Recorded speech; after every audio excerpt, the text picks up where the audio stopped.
Vous avez peut-être entendu parler de ce projet Hercule. Il s'agit de la volonté du gouvernement, en négociation avec la Commission européenne, de démanteler EDF et d'ouvrir une partie de ses activités à la concurrence. Avec cette question légitime derrière, qui est de savoir si au final EDF ne serait pas à terme entièrement privatisé. Mais pour aujourd'hui, restons concentrés sur ce projet Hercule et cette réforme d'EDF, en se demandant si dans cette période de lutte contre le dérèglement climatique, alors que nous savons que la transition énergétique est un des piliers de ce combat, si finalement c'est pertinent de démanteler les activités d'EDF et d'en ouvrir une bonne partie à la concurrence. Et moi, quand j'ai une question en économie, j'appelle Gaël. Gaël Giraud.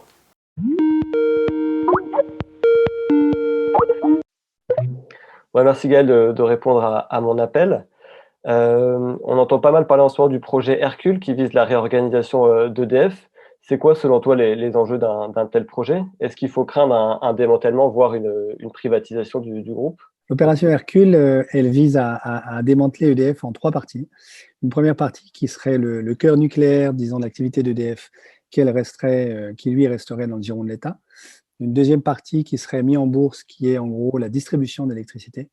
Et une troisième partie qui est l'hydroélectricité, donc les barrages français, qui serait mis à la concurrence, nous dit-on, sous la pression de Bruxelles, ce qui est vrai, sans doute en partie. Donc, ce qui se profile derrière ça, c'est on ne garde plus que le nucléaire, mais qui ne sera plus arrimé au reste de la production électrique, notamment hydroélectrique, et à la distribution. Et donc, c'est la privatisation d'une bonne partie des services d'EDF. Ça n'a strictement aucun sens du point de vue économique, même du point de vue de l'analyse économique la plus favorable, disons, à l'idéologie post-libérale qui est celle de ce gouvernement. Hein, si on regarde l'économie néoclassique, et en particulier ce qu'on appelle la théorie de l'équilibre général, donc qui est une espèce de corps théorique de cette idéologie-là, reconnaît que dès lors qu'une industrie a des rendements croissants, ça n'a aucun sens de la privatiser. Alors, qu'est-ce que c'est que des rendements croissants? C'est une situation dans laquelle produire le millième kilowattheure coûte moins cher que de produire le premier kilowattheure. Et c'est normal. Pour produire le premier kilowattheure, il faut des infrastructures. Donc, il y a un coût fixe, éventuellement substantiel, qu'il faut assumer. Puis ensuite, on produit le premier kilowattheure. Donc, le premier kilowattheure est très cher à produire. En revanche, une fois qu'on a installé les infrastructures, le millième ou le millionième kilowattheure coûte beaucoup moins cher que le premier à produire, comparativement. Donc, les rendements sont croissants. Voilà, les rendements d'échelle. Voilà. Donc, ne fût-ce que du point de vue de la théorie la plus standard, cette privatisation n'a strictement aucun sens. Et je comprends du coup cette théorie de l'équilibre général là, que tu as présentée et que ça permet du coup d'avoir de l'énergie moins chère, mais il y a aussi l'enjeu d'avoir une énergie plus propre, en tout cas Oui.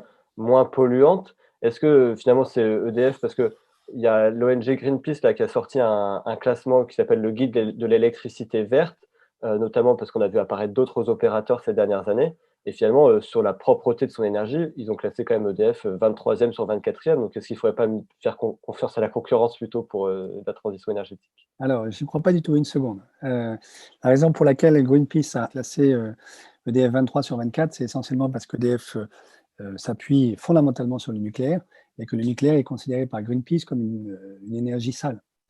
Mais là, alors, je ne suis pas du tout un pro-nucléaire au sens où certains le seraient dans l'espace public français qui sont aujourd'hui bien connus. Mais je pense qu'il faut aussi sortir un tout petit peu, enfin, je veux dire, redevenir un tout petit peu raisonnable dans la discussion. Le nucléaire n'est pas une énergie émettrice de CO2, il faut quand même le redire à tout le monde. Alors, le nucléaire a ses propres problèmes, que je ne nie pas. Le nucléaire a d'énormes difficultés en termes de gestion de ses déchets, en particulier le nucléaire à l'uranium. Et puis l'EPR est un désastre commercial. Donc je ne suis pas du tout en train de défendre la stratégie actuelle d'EDF en termes de production nucléaire de l'électricité. Il reste que c'est quand même un non-sens de prétendre que le nucléaire serait plus sale, par exemple, que le pétrole. Donc on ne peut pas décemment classer EDF derrière Total, ça n'a juste aucun sens. Voilà. Donc à mon avis, c'est là qu'il y a il y a un malentendu dans le classement de Greenpeace.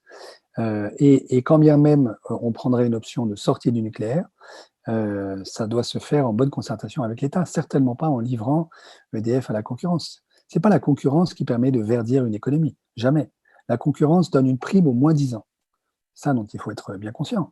Le dumping écologique, comme le dumping social, voilà ce que rend possible la concurrence. Ce n'est pas la concurrence qui va verdir l'électricité française. Je ne crois pas une demi-seconde. Voilà. Alors après, il reste quand même qu'il y a un petit débat de fond derrière cette question, qui est que fait-on du nucléaire aujourd'hui en France? Donc il y a évidemment une sensibilité écologiste qui depuis des années demande la sortie du nucléaire. Il y a un scénario très bien construit par l'équipe Négawatt qui, jusqu'à une date récente, envisageait la sortie du nucléaire français en 2035, avec, disons, un report sur le gaz en attendant qu'on puisse développer les énergies renouvelables. J'ai été très favorable au scénario Négawatt il y a 10 ans. Je le suis beaucoup moins aujourd'hui, non pas que les ingénieurs qui y travaillent ne soient pas compétents, ils sont extraordinairement compétents, mais j'ai une vraie difficulté aujourd'hui qui est la suivante, c'est qu'on a perdu tellement de temps pour produire de l'énergie renouvelable en France que le report sur le gaz devient de plus en plus nécessaire comme transition en attendant de sortir du nucléaire. Or, le gaz lui-même contient énormément disons, d'impasses, hein, de locked-in, c'est-à-dire de situations dans lesquelles si on s'enferme dans le gaz aujourd'hui, il sera très très difficile d'en sortir. Comme disent certains économistes, c'est pas une stratégie sans regret, au sens où ex post, on est sûr de ne pas être confronté à la difficulté qui consistera à dire ah, nous n'aurions pas dû finalement, au regard de ce qui se passe en 2050, tout miser sur le gaz en 2030 parce que ça nous empêche d'atteindre nos objectifs en 2050. Donc, à ce titre-là, je pense qu'il faut qu'on ait une vraie réflexion sur la place du nucléaire en France aujourd'hui. Je serais très très favorable pour ma part à ce que, premièrement, on abandonne complètement le projet EPR qui est une catastrophe, mais deuxièmement aussi en s'interrogeant sur l'opportunité, par exemple, de remplacer nos projets pharaoniques actuels par des petits réacteurs nucléaires au thorium. Les petits réacteurs nucléaires au thorium, on est à 10 ans en R&D de savoir les produire. On a des très bons chercheurs en physique des plasmas qui sont capables de faire ça en France, pour l'instant, malgré l'abandon complet de la recherche publique en France depuis des années. Le thorium a un triple avantage sur l'uranium. Le premier, c'est qu'il est beaucoup mieux réparti sur la planète, donc il nous rend beaucoup moins dépendants disons, de la situation géopolitique liée à l'uranium. Deuxièmement, il est beaucoup moins facilement susceptible d'être détourné à des fins militaires que l'uranium. Donc, on n'est pas obligé de déployer l'armée française tout au long de la chaîne d'approvisionnement de l'uranium si on fait du thorium. Et puis, troisièmement, il ne produit pas les déchets que produit l'uranium. Donc, le thorium a énormément de vertus de ce point de vue-là. Si on comprend que prendre le risque de lock-in dans le gaz est extrêmement dangereux pour la décarbonation, non pas à 2030, mais à 2050, que par ailleurs, on a à portée de main, parce que 10 ans, c'est quand même après-demain, on a à portée de main un nucléaire beaucoup moins dangereux, beaucoup moins producteur de déchets que l'uranium, qui est le nucléaire au thorium. Je suis très favorable à ce qu'on envisage, à ce qu'on réfléchisse très sérieusement à cette stratégie-là. On sent en tout cas, que c'est vraiment en fait, derrière un projet de transition énergétique, c'est des projets de société qui se dessinent à plusieurs dizaines, d'années. Quel modèle de gestion politique on pourrait inventer, pour être, plus démocratique ou impliquer plus les citoyens, que ce soit ni public ni privé? Ouais. Donc ça pose la question de l'énergie comme commun. Donc moi, je suis très favorable à ce qu'on explore davantage aussi des options dans lesquelles l'Allemagne est déjà très avancée, de production très décentralisée d'électricité, avec des coopératives et des ménages allemands qui produisent eux-mêmes de l'électricité. Derrière nos débats, il y a un projet de société, un modèle de société qui se dessine, avec, disons, deux grandes options pour caricaturer et aider à la réflexion. L'une qui est, disons, celle que beaucoup de militants écologistes ont en tête, à savoir une société entièrement décentralisée, où chacun serait un petit producteur d'électricité, voire serait dans l'autoconsommation complète, et ça irait de pair évidemment avec une démocratie très participative, bon, et des communs très généralisés. Donc, disons, une mise en partage d'un certain nombre de ressources avec une propriété commune. Et puis à l'autre extrême, on a, disons, un État très centralisé, en alliance avec le capital privé, qui miserait d'abord surtout sur le nucléaire, certainement, mais aussi, c'est pas du tout incompatible avec une société décarbonée construite sur les énergies renouvelables. Pourquoi? Parce que l'intensité capitalistique des infrastructures de production d'énergie renouvelable est beaucoup plus élevée que celle des infrastructures de production d'hydrocarbures fossiles. C'est un point qui est rarement vu par les militants. Pourquoi? Parce qu'une fois qu'on a installé une forêt d'éoliennes, en fait, l'entretien de la forêt d'éoliennes coûte très peu cher. Donc, dans le coût de production du kilowattheure, la part du CAPEX, c'est-à-dire du capital initial, est beaucoup plus élevée pour une forêt d'éoliennes que pour une centrale à charbon. Parce que l'entretien de la centrale à charbon, lui, coûte cher. Et donc, paradoxalement, au moins au premier abord, une société d'énergie renouvelable peut être une société hautement capitalistique. Donc ça, j'allais dire malheureusement, ça ouvre la voie, la possibilité à une option à la chinoise, c'est-à-dire d'un État très centralisé, en alliance très forte et d'interdépendance très forte avec le capital privé, qui va imposer ses conditions pour que les Parisiens aient l'électricité. En disant, ben, si vous voulez avoir de l'électricité, il faut construire la forêt d'éoliennes qui va bien, c'est nous qui allons le faire, mais ce sera à nos conditions. Vous voyez.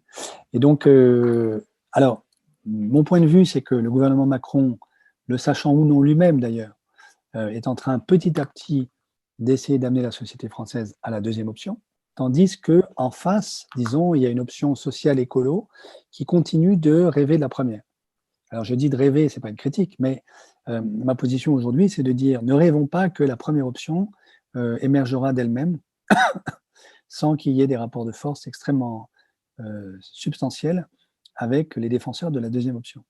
Et pour ça, je ne vois pas d'autre issue que aussi de réhabiliter un État souverain qui soit capable de défendre les intérêts des Français, les intérêts long terme des Français, en particulier, par exemple, de comprendre ce dilemme entre une décarbonation à 2050 et une décarbonation à 2030, auquel je faisais allusion il y a un instant, et surtout de défendre, disons, nos communs contre leur privatisation. C'est-à-dire qu'il faut prendre conscience du fait que partager des ressources en commun, c'est se rendre extrêmement vulnérable à la violence sociale, à la tentative de reprivatisation perpétuelle qui continue d'habiter le corps social. Il suffit de regarder ce qui s'est passé avec Blablacar, ce qui se passe avec Airbnb. Tout ça, c'est des reprivatisations subreptices, in fine, d'intuition initiale qui était celle de commun. C'est-à-dire, on partage en commun la mobilité, on partage le toit, etc. Donc, des choses très, très élémentaires qui vont toucher à la vie intime des personnes. Et ça, malheureusement, aujourd'hui, on est capable de reprivatiser ça. Si on veut échapper à une reprivatisation sournoise, il nous faut un État de droit et un État qui assure les conditions de possibilité d'émergence des communs, y compris dans le régime énergétique qui doit être le nôtre demain. Donc, pour conclure, j'en déduis qu'il ne faut pas seulement souhaiter la transition énergétique, mais il y a un vrai modèle politique à bâtir derrière celle-ci si on veut qu'elle soit pertinente. Il y a un régime énergétique à penser qui ne peut pas être pensé indépendamment du modèle politique démocratique dans lequel nous voulons vivre. Super. Bon, merci beaucoup Gaël pour ces éclaircissements. Et je t'en prie. Bon, tout d'abord pour commencer, je dois avouer, je n'avais jamais entendu parler du thorium avant que Gaël Giraud ne l'évoque dans notre échange. J'ai trouvé quelques articles, un peu anciens mais contradictoires, donc c'est assez aidant pour commencer à se faire un avis sur le sujet. Je vous les mets dans la description de la vidéo. Si vous aussi vous en connaissez d'autres, ou même si vous avez déjà un avis sur le thorium, n'hésitez pas à les mettre en commentaire, ça pourra nous aider. Mais au-delà de ce point technique, moi je retiens 3 choses de notre échange avec Gaël Giraud. La première, c'est que pour lui, démanteler EDF et ouvrir ses activités à la concurrence et aux capitaux privés est une très mauvaise idée, alors que l'urgence c'est la transition énergétique et que la question du nucléaire est centrale en France. Et que ce n'est pas en ouvrant à la concurrence que nous allons réussir cette transition énergétique. Le deuxième point, ce serait cet effet lock-in dont il parle au sujet du gaz, qui est en fait cet effet impasse dans les énergies alternatives. Là, il se base sur un scénario de Negawatt qui présente le gaz comme une alternative à horizon 2030, qui nous permettrait de tenir nos objectifs de réduction d'émissions de gaz à effet de serre, mais finalement pas à 2050, à plus long terme. Et le troisième point qui me semble le plus essentiel, c'est que si nous souhaitons envisager l'énergie comme un commun, c'est-à-dire tant dans sa production que sa gestion, ça ne se fera pas sans créer un rapport de force face aux tenants d'un État centralisé, fort et en lien avec le capital privé. Et Gaël Giraud va plus loin parce qu'il appelle à un État de droit, à un État souverain pour accompagner la gestion de ce commun-là et de le protéger des tentatives de reprivatisation. Alors ce sont 3 propositions qui à mon sens sont très intéressantes mais qui évidemment soulèvent beaucoup de questions et mériteraient qu'on en débatte plus longuement. Donc n'hésitez pas à commencer à nous faire part de votre avis dans les commentaires. Nous, on continue à la revue projet, que ce soit dans nos pages ou sur notre site. Et bien sûr, bientôt avec un autre appel à Gaël Giraud. À la prochaine.